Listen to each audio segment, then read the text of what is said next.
Bentrovati al meteo. Pressione atmosferica in rinforzo, tempo più stabile sul nostro territorio con la possibile insidia della nebbia.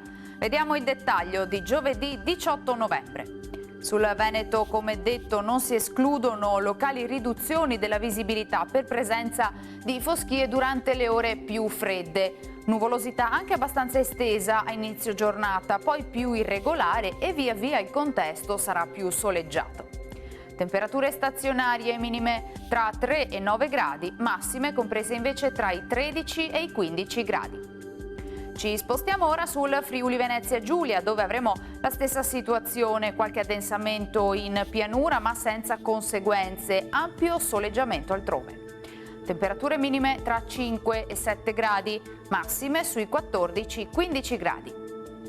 Infine diamo uno sguardo alla situazione del Trentino Alto Adige, dove persisterà qualche nube al mattino, dalle ore pomeridiane invece più sole.